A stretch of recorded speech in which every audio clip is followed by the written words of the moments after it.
ये एतराज़ात होते रहेंगे और सियासी जमातें जिसको समझती हैं कि उनकी राह में कोई रुकावट है तो वो उसके हवाले से बात करती रहेंगी और आके अपना मौका बयान करेंगी इलेक्शन कमीशन ऑफ पाकिस्तान में।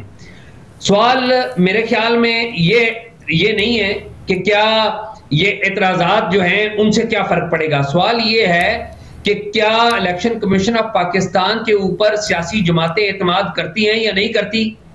तो आप देख लीजिए, पाकिस्तान पीपल्स पार्टी ने खुल के कह दिया, बिलावल साहब ने जो तनकीद की थी वो उनके वालिद साहब ने, आसिफ जरदारी साहब ने वो उठाकर एक तरफ रख दी।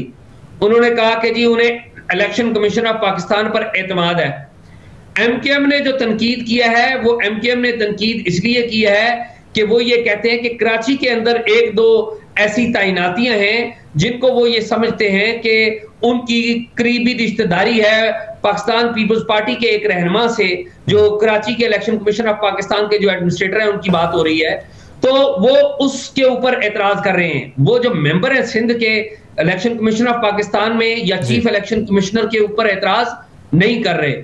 मुस्लिम लीग नून, आपको याद होगा, ये भी एक बड़ी अजीबोगरीब सूरत हाल है कि पाकिस्तान तहरीक इंसाफ के दौर में इसी मुस्लिम लीग नून ने इसी चीफ इलेक्शन कमिश्नर के खिलाफ शरह दस्तूर के ऊपर एहतजाज किया था, लेकिन बाद में जब ज़िमनी इंतखाबात हुए और तहरीक इंसाफ शिकस्त खाने लगी तो उसी मुस्लिम लीग नून को ये जो चेयरमैन चीफ इलेक्शन कमिश्नर है वो अच्छे लगने लग पड़े।